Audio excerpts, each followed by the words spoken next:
जय हिंद साथियों, स्वागत करती हूँ आपका अजमेर कुरुक्षेत्र क्लासेस में। और आज हम फिर से आ गए हैं पॉलिटी के क्वेश्चंस के साथ।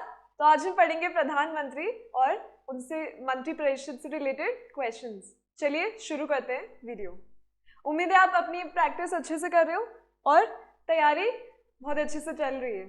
सबसे पहला प्रश्न है हमारा, लगातार दूसरी बार प्रधानमंत्री पद पर आसीन होने वाले व्यक्ति कौन है? जवाहरलाल नेहरू, अटल बिहारी वाजपेयी, इंदिरा गांधी या फिर इनमें से सभी? तो इसका जो सही आंसर है वो है हमारा ऑप्शन नंबर डी। ठीक है, ये जो तीनों ही हैं इन्होंने 2 बार प्रधानमंत्री पद को मतलब उस पर वो आसीन रहे हैं। ठीक है, उस पर रहे थे वो। नेक्स्ट क्वेश्चन है हमारा, भारत के प्रधानमंत्री नियुक्त होते हैं, मनोनीत होते हैं, निर्वाचित होते हैं या फिर चयनित होते हैं? तो इसमें पूछा जा रहा है कि जो प्रधानमंत्री को सिलेक्ट किया जाता है तो क्या कहते हैं उसको? तो इसका जो आंसर है वो है हमारा ऑप्शन ए। तो जो हमारे प्राइम मिनिस्टर हैं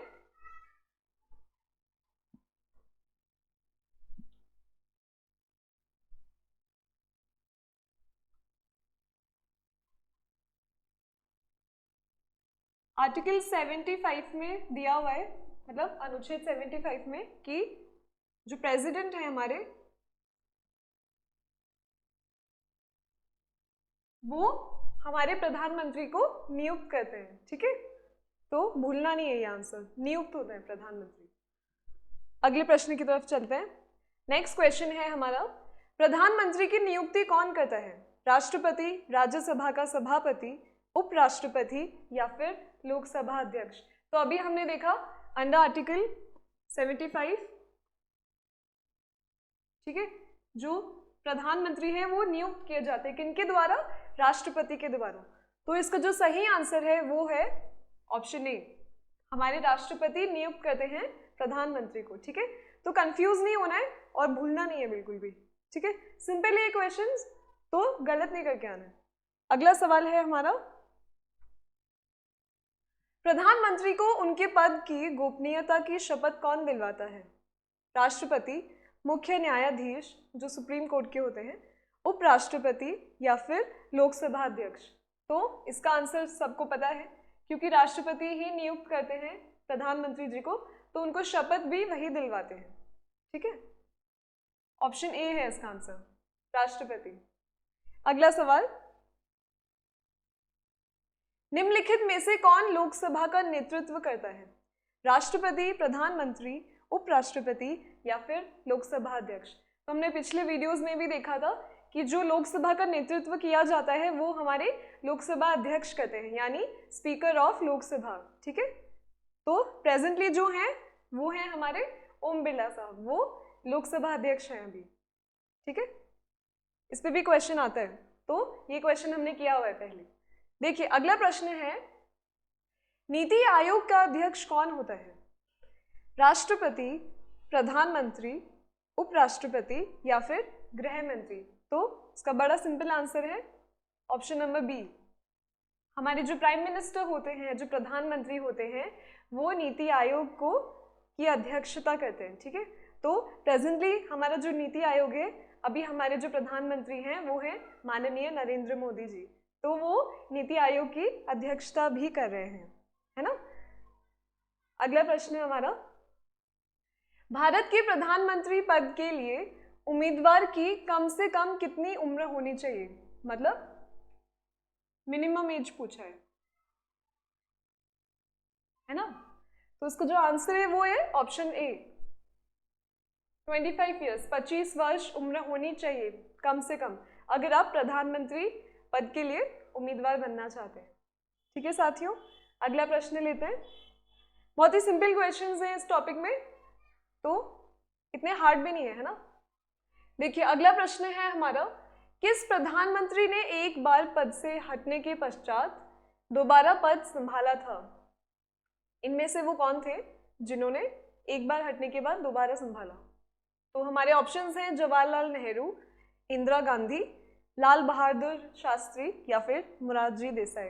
तो जो इसका करेक्ट आंसर है वो है option number B, Indira Gandhi ji. उन्होंने एक बार हटने के बाद दोबारा अपना प्रधानमंत्री का पद संभाला था। ठीक है, नेक्स्ट क्वेश्चन, सबसे कम उम्र में प्रधानमंत्री पद पर आसीन होने वाले व्यक्ति कौन है? राजीव गांधी, इंदिरा गांधी, लाल बहादुर शास्त्री जी या फिर मोरारजी देसाई? उसका जो करेक्ट आंसर है वो है हमारा ऑप्शन ए, राजीव गांधी। इन्होंने जब ये 40 ईयर्स के थे, 40 की उम्र के थे, तब ये प्रधानमंत्री नियुक्त हो गए थे। ठीक है, नेक्स्ट क्वेश्चन, सबसे अधिक उम्र में प्रधानमंत्री पद पर आसीन होने वाले व्यक्ति कौन है? तो पहले सबसे कम उम्र का पूछा है, अभी सबसे अधिक उम्र का पूछा है। तो ऑप्शंस देखते हैं, जवाहरलाल नेहरू, आई.के. गुजराल, लाल बहादुर शास्त्री या फिर मोरारजी देसाई? उसका जो करेक्ट आंसर है वो है ऑप्शन डी, हमारे मोरारजी देसाई। जब 81 ईयर्स के थे तो उन्होंने प्राइम मिनिस्टर की ओथ ली थी, मतलब एज ए प्राइम मिनिस्टर उन्होंने देश को संभाला था। ठीक है, चलते हैं अगले प्रश्न की तरफ। भारत की पहली महिला प्रधानमंत्री कौन थी? तो ये तो हम सबको पता है, बहुत इजी क्वेश्चन है, option number B, Indira Gandhi. ये पहली महिला के साथ साथ एक मतलब केवल महिला भी है, मतलब one and only lady prime minister of India, है ना। पहली तो है, साथ साथ मतलब एकल भी है, उनके बाद कोई महिला प्रधानमंत्री अभी तक बनी नहीं है ना। चलिए अगला सवाल, भारत के केंद्रीय मंत्रिपरिषद की बैठक की अध्यक्षता कौन करते हैं इनमें से? मतलब हमारा जो केंद्रीय मंत्रिपरिषद है उसकी अध्यक्षता कौन करेगा? जो काउंसिल ऑफ मिनिस्टर्स जिसको हम कहते हैं,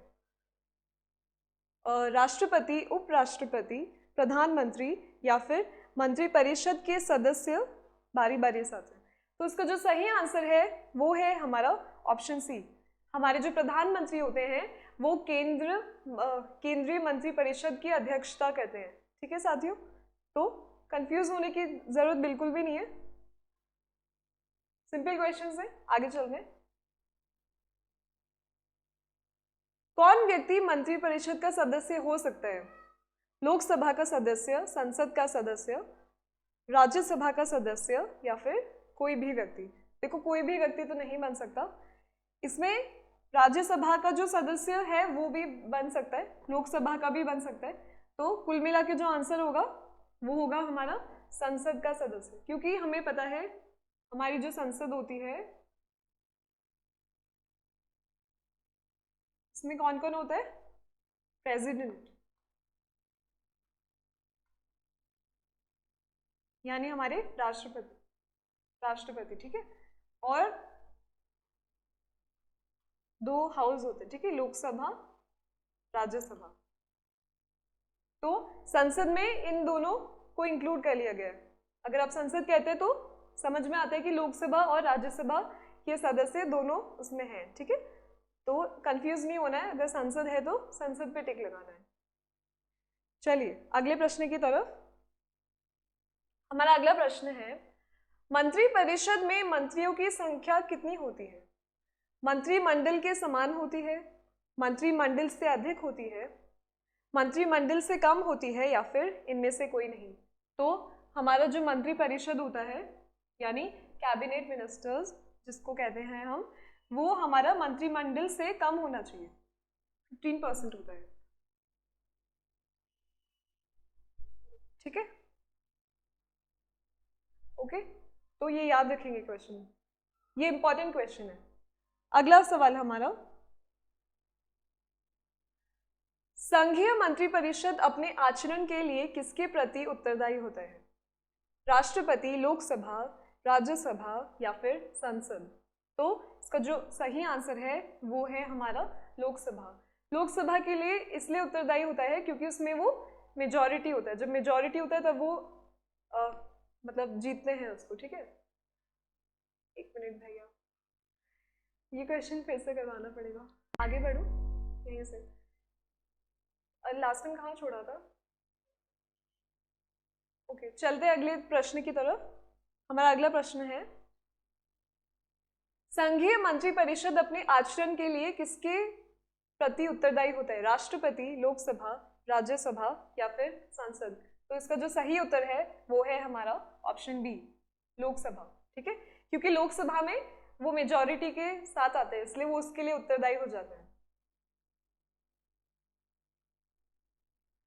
अगला प्रश्न, स्वतंत्र भारत की प्रथम मंत्रिपरिषद में प्रधानमंत्री सहित कुल कितने सदस्य थे?